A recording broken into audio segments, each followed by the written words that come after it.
में ऐसा एक चीज़ नहीं है, वो आय छूटता नहीं है जो हम टैक्स नहीं पे कर रहे हैं, तो उसका स्पेशल क्यों? ऐसा नहीं होना चाहिए। तो समाजवाद का मतलब है कि जहाँ पर कोई भी भेदभाव नहीं, इंसान आप है तो इंसान हम भी हैं, दोनों का इक्विलिब्रियम होना चाहिए, यही समाजवाद है। हाँ, कुछ कुछ चीज़ों पर हो सकता है, जैसे क्षेत्रीय का एक मालिक है तो गाड़ी का फैसिलिटी जरूर होना चाहिए, एक उसका कार्ड होना चाहिए, ये चीज़ अलग है। लेकिन जो हमारा व्यक्तिगत और जो हमारा दैनिक जीवन में जो हम लोग उपभोग में लाते हैं, शिक्षा हो गया, स्वास्थ्य हो गया, आहार हो गया, चावल हो गया, जो हम लोग 1 रुपये वाला अनाज मिलता है उसको वही चावल खाना चाहिए। तो 100 रुपये वाला चावल क्यों खाएगा? 500 रुपये वाला चावल क्यों खाएगा? कोई भेदभाव नहीं होना चाहिए। इस तरह का सिस्टम लागू करना होगा, और मुझे उम्मीद ही नहीं बल्कि पूरा भरोसा है, अगर हमारा सरकार में हमारे JLM के वहाँ भागीदार रहेंगे तो ये चीज़ आएगा ही। अब देखिए सिस्टम ये रहा कि हमारा जितना भी कार्यकर्ता है सब हमारे नए हैं, सब कार्यकर्ता नए, सभी के मन में एक संकोच है कि हम लोगों के बीच को हम कैसे कन्वेंस करें। सबका डर है, तो थोड़ा हम क्या बोलेंगे, क्या सवाल कर देगा। तो मैं सबसे पहले तो यही बोलूँगा कि आप अपने सीनियर जितने भी है, आप आपस में चर्चा करिए। आपको कहीं भी किसी भी जगह पर दिक्कत होगा, आप मेरे से भी संपर्क कर सकते हैं, रात में कॉल करके या कभी कोई संपर्क करते हैं। देखिए हमारा मेन मुद्दा है, जैसे हमारा यहाँ का एक भाषा को लेकर के आंदोलन शुरू हुआ था, स्थानीय भाषा को लेकर के, पहला मुद्दा। दूसरा है कि एक स्थानीय नीति होना चाहिए यहाँ पर, जिस नीति के तहत हमारे क्षेत्रीय लोगों को रोजगार मिले, यहाँ के युवाओं को रोजगार मिले। उसके बाद नियोजन नीति और विस्थापन नीति, ये 3-4 चीज़ अगर यहाँ पर सब कुछ सेटल हो जाता है तो झारखंड का एक एक घर से हम सबको नौकरी मिलेगी। हर घर से नौकरी मिलेगा। जो आवास के लिए हमको 25,000 50,000 डोनेशन से देना पड़ रहा, और कुछ देने का जरूरत नहीं है। हमारे यहाँ पर इतना खनिज संपदा है, इतना प्रॉपर्टी है, इतने यहाँ पर इनकम है कि हर व्यक्ति का घर से एक नौकरी हर व्यक्ति को हम लोग पक्का कर सकते हैं। लेकिन सरकार इस चीज़ों को अपना पास रख करके स्विस बैंक में उसको जमा करने का फुर्सत नहीं है। गांव में यहाँ पर इतने भी आयस आए हैं, पलंग के नीचे पैसा रखते हैं, तो ये सिस्टम हम लोग ख़त्म करना है। तो हम थोड़ा सा एक फार्मूला बताएंगे जो फ्रेंड्स थ्योरी है, जिसके माध्यम से आप कुछ लोगों को जोड़ सकते हैं। किसको इसको जोड़ना है? फ्रेंड्स होता है कि FRIENDS होता है ना। तो सबसे पहले F फॉर क्या होता है? Family member.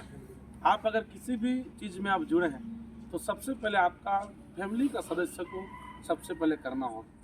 हमारा जो JBK का जो JLM का जो भी विचारधारा है वो अपने परिवार में सबसे पहले उसको संयुक्त कीजिए। सभी सदस्यों को मालूम होना चाहिए कि JLM है क्या। तो सबसे पहले आपका एक भी बच्चा नहीं छूटना चाहिए कि JLM का क्या विचारधारा है।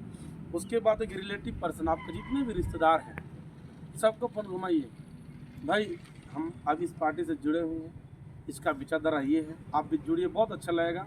और आने वाले दिन में एकमात्र यही पार्टी होगा जो एक क्षेत्रीय या हमारा जो मूलभूत जो भी समस्या है उसको जड़ से ख़त्म करने का एकमात्र पार्टी होगा।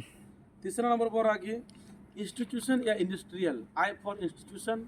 जो बंदा हमारा कॉलेज में पढ़ते हैं उसके लिए इंस्टीट्यूशन, और जो काम करते हैं इंडस्ट्रियल में काम करते हैं, कारखाना में काम करते हो, तो आप अपना कारखाना में काम करने वाले दोस्तों को या कॉलेज में पढ़ने वाले साथियों को आप उनको समझाइए JLM के बारे में, उसको बताइए। 1 दिन बताए, 2 दिन बताए, 3 दिन बताए, नहीं होगा सीनियर लीडर के पास उसको चटाइए, ठीक है।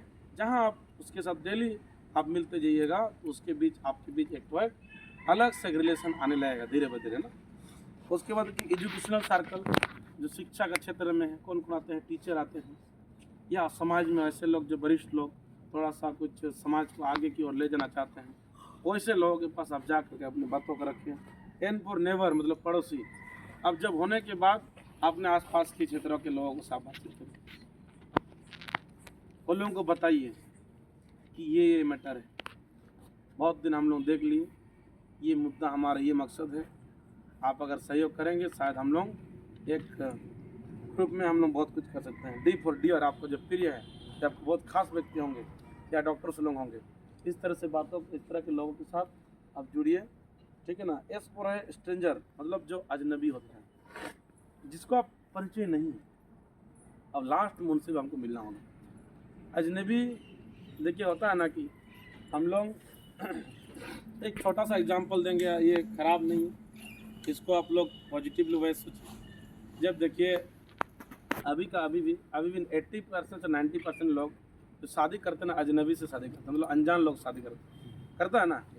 लेकिन एक समय के साथ इतना अच्छा एक परिवार का रिश्ता में बन जाता है और आने वाला उनका जो परिवार इतना अच्छा सेट हो जाता है कि जिसका हम लोग कोई मैंने सोच नहीं सकते हैं। तो जो आपका अनजान है उसके साथ भी आप एक परिवार के सदस्य की तरह एक बेहतर आप उसका एक रिलेशन बना सकते हैं और उसको पार्टी में एक बहुत अच्छा उसको विचारधारा अपना पहुंचा सकते हैं। तो मुझे नहीं लगता कि फ्रेंड्स थ्योरी में हमारा कोई भी ऐसा जगह छूटा जिसके माध्यम से हम किसी व्यक्ति को छोड़ रहे हैं या उसके तक हम नहीं पहुंच पा रहे हैं। तो फ्रेंड्स थ्योरी को अपनाइए और इसके माध्यम से हम एक भी सभी लोग तक हम पहुंचने का एक अच्छा एक जरिया है।